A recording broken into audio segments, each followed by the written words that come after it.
All right, now that our hands are all clean and we've got our aprons on and our hair up, let's talk about dehydrating.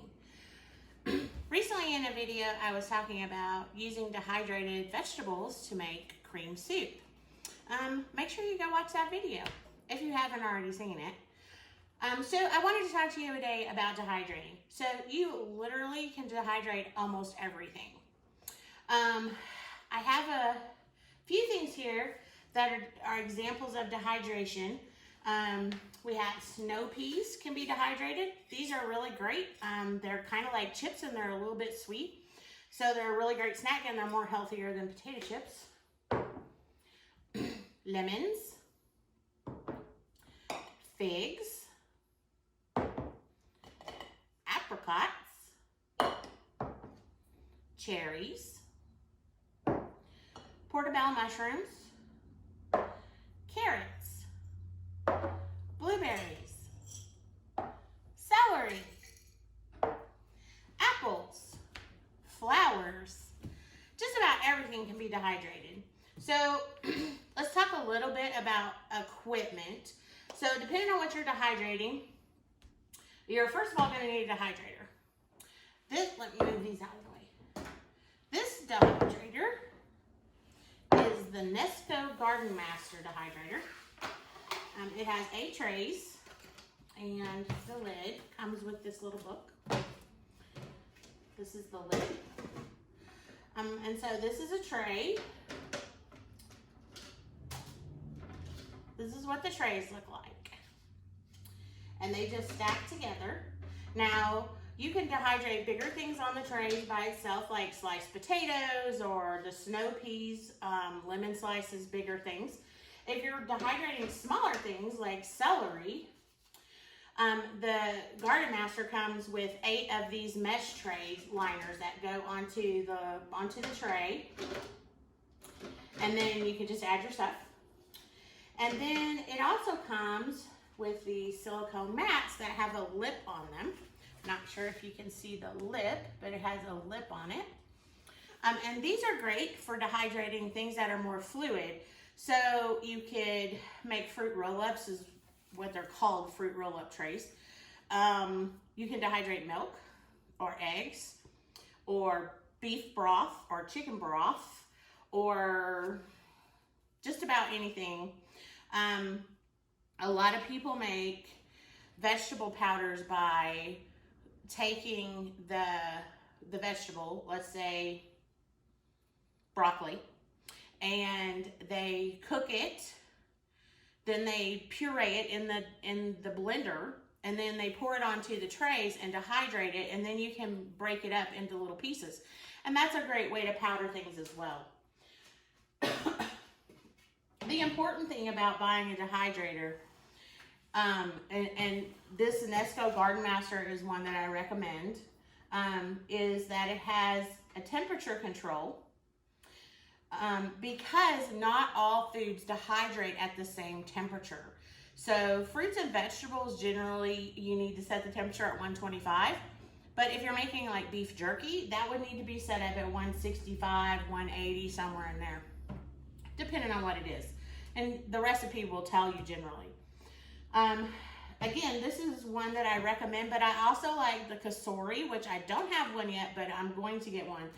And it's a cabinet style. This is the round stackable style. So a cabinet style literally looks like a small square microwave.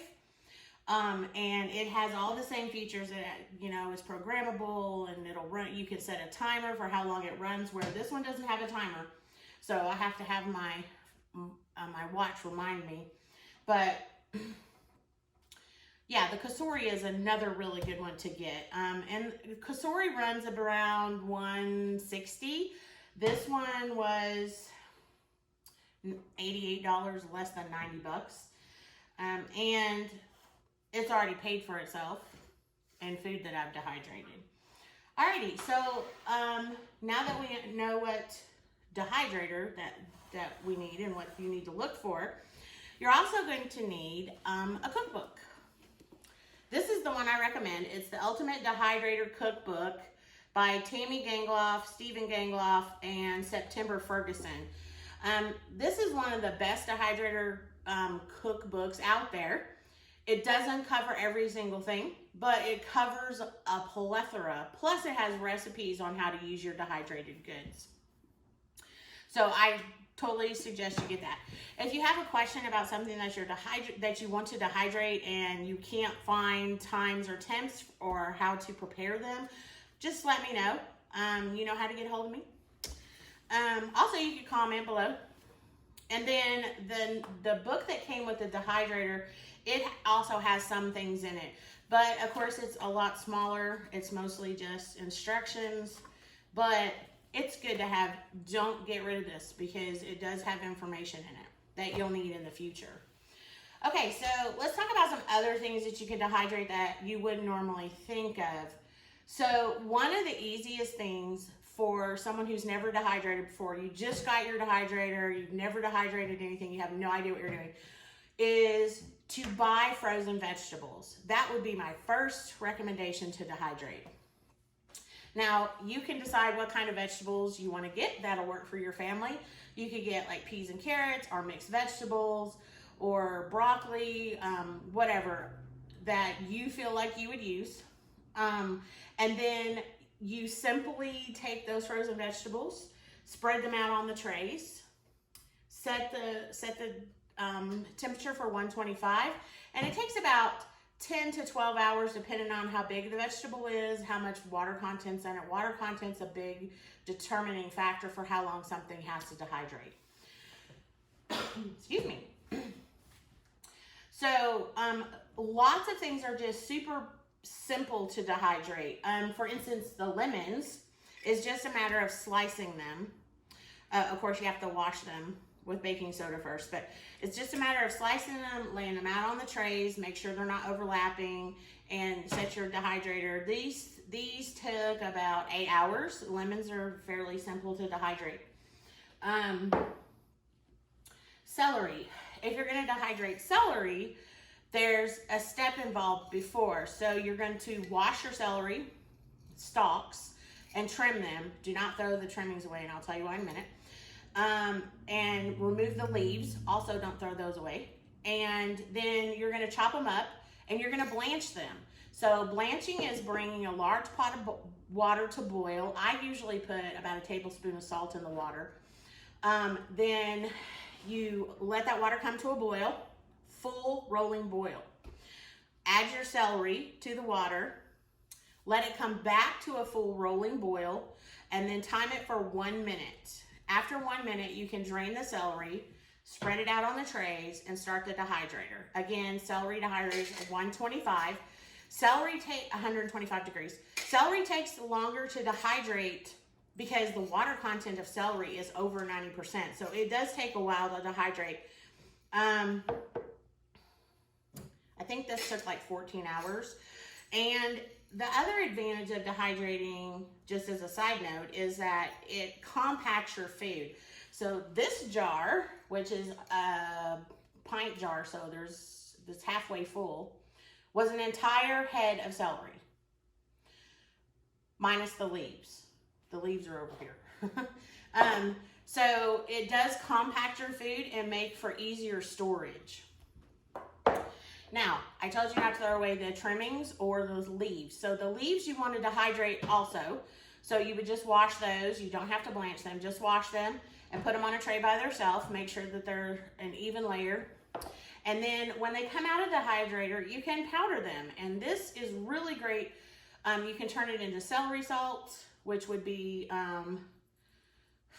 2 parts celery to 1 part salt.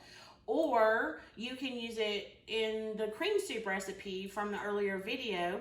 Of course, you're going to need more than that because it's not quite a 1/4 of a cup. But that's just the leaves off of 1 head of celery. So, and then the trimmings, you want to save those in a bag in the freezer for when you make bone broth in the future. Your goal in your kitchen should be 0 waste. So 40% of food produced in America is wasted. Now, granted, a lot of that comes from restaurant waste, but how much food are you wasting in your kitchen? That's something you should look at and try to curb. Especially with the price increases that are happening right now, we should try to conserve every single bit of food that we can. So by using the trimmings off of the celery in your beef or chicken stock, and dehydrating the leaves and turning them into another food, and then the celery can be used in soups or casseroles or however you need to use celery. If you're making gumbo, you just take a quarter of a cup of this dried celery, rehydrate it in some hot water for a few minutes, bam, celery. That way we're not wasting anything. So also I wanted to touch on the carrots. So these carrots are actually the peelings off of carrots that I canned last weekend. So we canned carrots, and actually we only canned 2 jars of carrots because I needed 2 more jars in the pressure canner so that the pressure canner was full. So I peeled some carrots right fast, and we got them packed into the jars. But you can save the peeling off your carrots and dehydrate it in the dehydrator and turn it into a powder. So carrot powder is great. You can use it in smoothies. You're adding all those vitamins and nutrients from the carrots, and you can use it to make carrot cake, whatever you want to use it for. Just remember to wash your carrots first before you peel them. And when you're paring your carrots, you need to remember to save the trimmings and put in your bag in the freezer for your broth. Again, 0 waste. So today I'm gonna dehydrate some apples. And to keep this video short, I am not gonna actually do it on this video, but it's super easy. You peel the apples. I'm specifically dehydrating them to make pie at Thanksgiving. So I'm going to peel the apples and core them and slice them, not in circles, but in wedges, thin wedges. Dip them in lemon juice because they'll turn brown if you don't dip them. Dip them in lemon juice and then put them on the dehydrator trays and dehydrate them at 125 for about 10 to 12 hours. And then they'll go into a jar and be ready for me to use Thanksgiving for an apple pie. And all I have to do is simply pull the apples out, rehydrate them in hot water, and then go through the regular process of making the apple pie. Saves a lot of time. So if you have any other questions, just let me know. And don't forget, I love you, Sugar Bee. Bye.